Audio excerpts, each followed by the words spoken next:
Sensex has breached the 75,000 mark for the very first time. Meanwhile, Nifty has reached a new record peak of 22,765. The market capitalization of BSE companies above rupees 400 lakh crore has of course boomed as well. I have right here open on my screen the numbers, if we can show it to our viewers.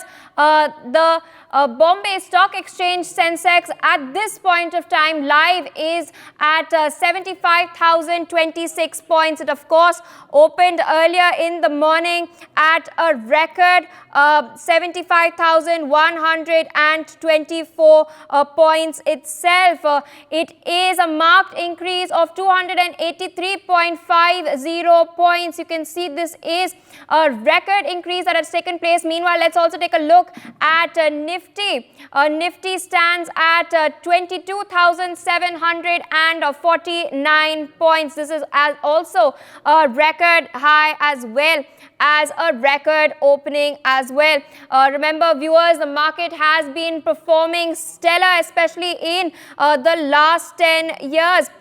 We had seen, in fact, Sensex crossed the record 25,000 points back when Prime Minister Narendra Modi was sworn in. And now, of course, ahead of the 2024 general elections, the number has soared to more than 3 times in the last 10 years to 75,000. Joining us on the broadcast is Dr. Sharath Kohli, senior economist. Good morning, sir. Thank you for joining us on NewsX. Good news coming in this morning. Sensex has breached the 75,000 mark.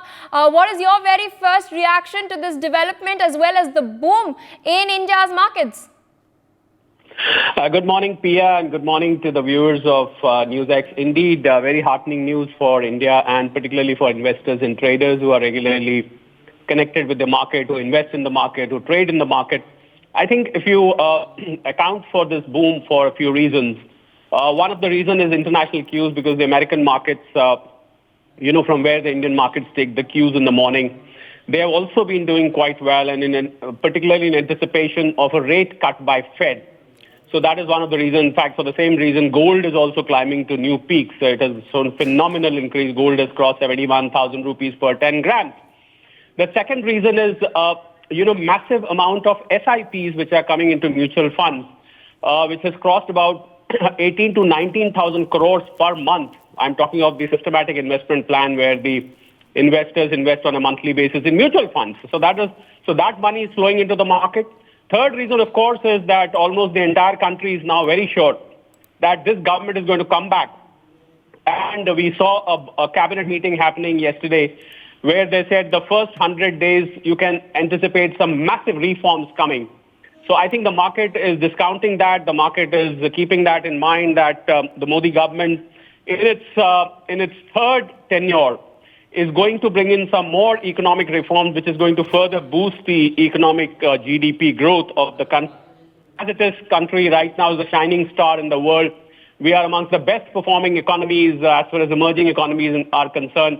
World Bank, IMF, all the international agencies have posed our growth to be more than 7%. Finance Ministry itself is saying we might be growing close to 8%. RBI is also very, very optimistic.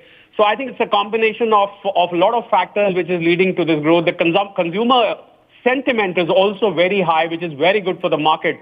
Only downside, only challenges, I would say, the geopolitical situation in West Asia, which doesn't seem to be very good. I think that is one threat for the market. The second threat, I feel, is the international economy, which is not catching up as quickly as India is, and the crude oil prices, which have crossed $90. I think these are the few challenges, but barring these few challenges, I think the markets are poised for a very, very, very, very handsome bull run going forward, Pia. Indeed, but this is not all. As far as the market capitalization is concerned, the total combined cumulative market capitalization of BSE companies has now crossed the rupees 400 lakh crore mark. Now, this is an almost 100 crore increase from last year itself, because the market capitalization had crossed 300 crore back in July 2023. Now, what do you make of this marked increase in merely a year's time? Well, as I said, it's great news for people who've invested their wealth in the markets. 400 lakh crores. For the sake of NewsX viewers who do not understand how market cap is calculated, it's the number of shares floating in the market multiplied by the price. And this market cap has now crossed the Indian GDP. The Indian GDP is currently $3.75 trillion, whereas 400 lakh crores amounts to more than $4 trillion. So the market cap is far more than the GDP. But then we should keep in mind that any correction in the market can also bring down this market cap very soon. But for now, yes, it's a time to rejoice. It's a time for the world to observe that India right now is absolutely a bright star across the world. And I think this is the place to be for investors. This is the place to be for industrialists. This is the place to be for manufacturers. And I think we are going great guns, Pia. As an economist, as a financial expert, I am particularly exceptionally happy. Indeed, sir. I'd like to thank you for joining us on the broadcast. And we also have Mr. Gautam Mukherjee, senior journalist, joining us on the broadcast this morning. Good news trickling in, sir. Sensex has crossed 75,000 points. Nifty also reaching record highs today. What do you make of this boom? Do you think India is living up to the IMF's term of global bright spot? Yes, and the IMF, World Bank, and the financial lending institutions have been praising India for quite a while. But significantly, this rally is mostly led by retail investors, mutual funds, domestic institutional investors. The financial FIIs are hoping, as usual, that the market will moderate and go down so that they can enter and then leave at the top. That sort of scenario seems to be changing for good. Now it's a matter positions being justified, and Indians at any rate are buying into that story, moving ahead also with the assurance that the political stability will continue with the new elections to this BJP NDA win. So you've spoken about the Bharatiya Janata Party. The last time, the Sensex had hit a record around the time of the elections was in fact when PM Modi was sworn in for the very first time back in 2014.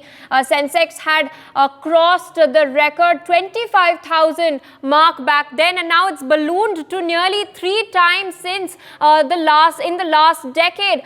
Do you think the policies of the government has helped usher and galvanize this boom? Absolutely. And the people who are totally convinced about it are the Indians themselves. In the past, the FIIs would control 60% of the market, and all the different types of domestic investment would control 40%. Now this has changed. It's the other way around now, and FII influence is actually waning, and it is up to them to join the rally or to be left behind. They are in two minds as usual between China reviving and India growing. Of course, Chinese market is much bigger than ours, but the fact is this kind of is not available anywhere in the world. Indeed, and India is making a mark. We also have Tom Varakan, senior BJP leader, with us on the broadcast this morning. Good morning. Thank you for joining us on NewsX. Records after records. India is, of course, breaking. The Sensex has crossed 75,000 mark. Nifty has hit a record high. The last time, as I've stated earlier itself, Sensex had boomed to a record was when Prime Minister Modi was sworn in back in 2014, when it had crossed the 25,000 mark. Since then, it has ballooned to nearly 3 times and now crossed the 75,000 mark. What do you make of this good news, and what role do you think that the policies put forth by the Modi government have helped in this case in realizing this? this is just the trailer. Once these elections are over and Modi ji is sworn in again, you will see a kind of development not only in the Sensex, but all in the entire economy. And that is the expectation, and that's the growth story of India. That is a strong government with strong policies and business interests being taken care of. Wealth creators are there in action. Foreign investments are coming in. Now, this is all part of ease of doing business. And that is what is being reflected in the Sensex. And you will see foreign investments coming in hugely. And this is our expectation that just after the elections, you will just see it'll hit the roof. Indeed, and sir, do you think India in the last decade has now lived up to what the IMF has termed us as a global bright spot? Heading for that bright spot, that's what I'm saying. We will hit the roof. The way the economic planning has been done, the growth, the chart that we have laid down, and this is just a trailer of what is going to happen, and much more is up for grabs. All right, sir. With that, I would like to thank you for joining us on the broadcast, sharing your perspective regarding these rather crucial developments. Of course, you can see viewers live on your screens. The numbers are updating every minute or so. A marked increase of 305.48 points, as I'm highlighting on your screens. This is, of course, the Bombay Stock Exchange Sensex that has also, in fact, crossed a record market capitalization point today itself. For more such videos, subscribe to the NewsX YouTube channel, hit the bell icon.